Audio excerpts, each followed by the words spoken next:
ஜானகி சந்தியா சேரில் இப்போ ஒரு அட்டகாசமான ப்ரோமோ வந்திருக்கு. மிஸ் பண்ணாமல் ஃபுல்லோடையும் கேளுங்க. அதுக்கு நான் அந்த வீடியோ பிடிச்சிருந்துச்சுன்னா லைக் பண்ணி பாருங்கள். ரொம்ப பிடிச்சிருந்துச்சுன்னா நம்ம சேனலுக்கு வந்து சப்ஸ்கிரைப் பண்ணி கண்டினியூஸாக ஆதரவு தாங்க. நம்ம ஜானகிலேருந்து எல்லோரும் சந்தோஷமாக வந்து இருக்காங்க. அப்பா நான் வந்து சீட்டு கேட்டால் தரமாட்டாங்கப்பா, நீ வந்தால் மட்டும்தான் வந்து சீட்டு வந்து கிடைக்கும், எதுக்கு நீ அப்பாவை தொந்தரவு பண்ணுற, நான் வரேன் அப்படின்னு சொல்கிறாங்க. அந்த இடத்துல நம்ம ஜானகி அதெல்லாம் ஒன்று வேணாம், பசங்களை கூட்டிகிட்டு நானே போகிறேன்னு சொல்லிட்டு 2 பேரும் வந்து ஆட்டோவில் வந்து போயிட்டுருக்காங்க. நம்ம மாயாவும் பக்கத்தில் தனலட்சுமியும் பின்னாடி புல்லட்டில் மாதம் வந்துகிட்டு இருக்காங்க. எப்போதும் போல் நம்ம ரகுராம், அப்பா எப்படி இருந்தாலும் சீட்டு வந்து வாங்கி கொடுத்துருவல்ல, ஏன்னா செமஸ்டர் வந்து இன்னும் ஒரு 15-20 நாளில் வந்துடும். ஆனால் காலேஜ் ஆரம்பித்து 4 மாதத்துக்கு மேலே ஆகுதுப்பா, ஏதாவது சொல்ல போகிறாங்க. அதெல்லாம் ஒன்றும் இல்லை, படிக்காத பசங்களுக்கு தான் வந்து கஷ்டம். மாயாலாம் ரொம்ப கெட்டிக்காரி, அவன் எதுவாக இருந்தாலும் பார்த்துப்பா, எனக்கு நல்லாவே தெரியும் அவன் மேலே இருக்கிற நம்பிக்கை அப்படின்னு சொல்லிட்டு கூட்டிகிட்டு போகிறாங்க. உள்ளே போய் பார்த்தா ஆச்சரியப்படுறாங்க. அந்த இடத்துல நம்ம மாயா, பரவாயில்லையே ரகுராம் நம்ம மேலே நம்பிக்கையெல்லாம் வச்சுருக்காங்க, சரி பரவாயில்ல, அதை காப்பாற்றணும், சேவ் பண்ணணும், அவங்க மேலேயும் நம்ம அக்கறையாக வந்து நடந்துக்கணும். இனிமேட்டு நம்மளால் ஏதாவது ஒரு பிரச்சனை கூட வரக்கூடாது, அந்த குடும்பத்தில் எல்லோரும் எப்படி நடந்துப்பாங்களோ அதே மாதிரி தான் நம்மளும் வந்து நடந்துக்கணுங்கிற மாதிரி மாயா வந்து நினச்சிட்டு இருக்காங்க.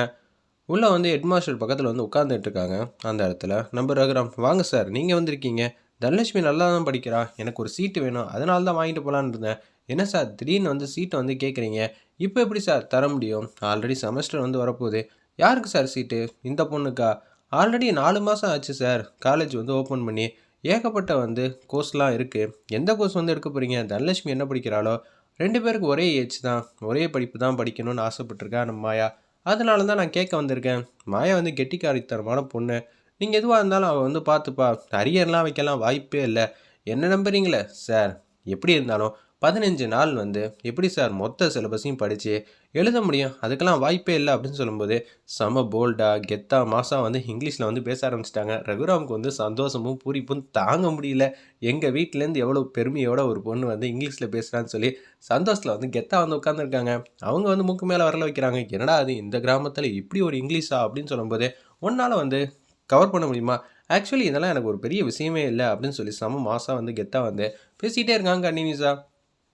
சரி சார், இந்த பொண்ணு பேசுகிறத பார்த்தா நிச்சயம் வந்து படிச்சிருவாங்கன்னு தான் நினைக்கிறேன், அவங்க அமெரிக்காவில் வந்து படிச்சுக்கிட்டு இருந்தவங்க, என்னோட மனைவியோட தங்கச்சி பொண்ணு அப்படின்னு சொல்லி இன்ட்ரோ பண்ணி வைக்கிறாங்க. அந்த இடத்துல அப்படியா சார், ரொம்ப சந்தோஷம், சீட்டு கொடுத்துடலாம் சார், ஆனால் இந்த வாட்டி எந்த அரியர் இல்லாமல் பாஸ் பண்ணிட்டேன்னு வச்சுக்கேம்மா, உனக்கு மிகப்பெரிய வந்து விழாவே வைக்கலாம், ஏன்னா 15 நாளில் பாஸ் ஆகிறது ஒரு பெரிய வந்து விஷயம் இல்லைன்னு நீ சொல்லியிருக்க, ஆனால் அது எவ்வளோ கஷ்டம்னு எங்களுக்கு நல்லாவே தெரியும், அதெல்லாம் எந்த பிரச்சனையும் இல்லை, என்னை நம்பி கொடுங்க, அதெல்லாம் அசால்ட்டாக வந்து பாஸ் ஆகிடுவா அப்படின்னு சொல்லிட்டு வெளில வராங்க.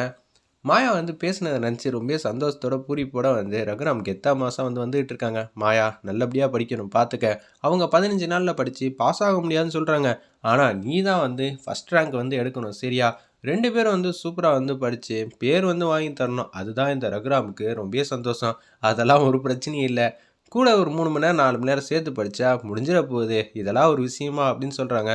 மாயா உன் மேலே எனக்கு அபாரமான நம்பிக்கை இருக்குமா, அதனால தான் நானே சந்தோஷமாக உனக்காக வந்து ஆதரவாக வந்து பேசிகிட்டு இருந்தேன், படிப்பில் நீ தான் கெட்டிக்காரியாச்சே சந்தியா மாதிரி அப்படின்னு சொல்கிறாங்க. அந்த இடத்துல ஓ எங்கள் அம்மாவை நல்லா படிப்பாங்களா, உங்கள் அம்மா வந்து சூப்பராக கெட்டிக்காரிம்மா, எல்லாமே வந்து சட்டு சட்டுன்னு வந்து புரிஞ்சுப்பா படிச்சுப்பா, அது எல்லாமே அவளோட ரத்தத்துலேயே இருக்குது, அவளோட ரத்தம் தானம்மா நீ அப்படின்னு சொல்லி பெருந்தன்மையாக பேசுகிறாங்க. என்னடா அது நம்ம அம்மாவை பெருந்தன்மையாக வந்து பேசுகிறாங்க, மொத்தமாக வந்து மாறிட்டாங்க, இனிமேல் எந்த கஷ்டத்தையும் கொடுக்கக்கூடாதுன்னு தான் யோசிச்சுட்டு இருக்காங்க. அந்த இடத்துல நம்ம மாயா, மாயா நீ பேசுனதெல்லாம் பார்த்து ஹெட்மாஸ்டர் கிட்டேயே நாங்களாம் நிற்க மாட்டோம் தெரியுமா, பயந்துக்கிட்டு இருப்பாங்க வந்தா, ஆனால் இனிமேட்டு உன்னை பார்த்தா தான் அவர் வந்து பயப்படுவார் போல இருக்கு, நீ 10 வார்த்தை பேசுறதுக்குள்ள அவர் ஒரு வார்த்தையிலே திணற ஆரம்பிச்சிடுறாரு, சூப்பர் போ, இனிமேட்டு நீ தான் இந்த காலேஜ் குயின், ஏய் தேவலா அதெல்லாம் சொல்லிட்டு இருக்காத, தனலட்சுமி ஒன்றை தான் மாற்றணும் போல இருக்கு. மாயா எவ்வளோ சூப்பராக வந்து பேசுகிறா, அதே மாதிரி கூடிய சீக்கிரம் நீயும் வந்து மாயாட்ட பேசி பேசி இங்கிலீஷ்லாம் கற்றுக்கணும். என்னப்பா சொல்கிறீங்க இங்கிலீஷா, கஷ்டம்னு நினச்சா எல்லாமே கஷ்டம்தாம்மா, ஒன்றும் பிரச்சனை இல்லை, கற்றுக்க, உனக்கும் வந்து மதிப்பு மரியாதை கூடுதலாகவே கிடைக்குங்கிற மாதிரி மாஸ் பண்ணிட்டு ரகுராம் மட்டும் போக ஆரம்பிச்சிட்டாங்க. அந்த இடத்துல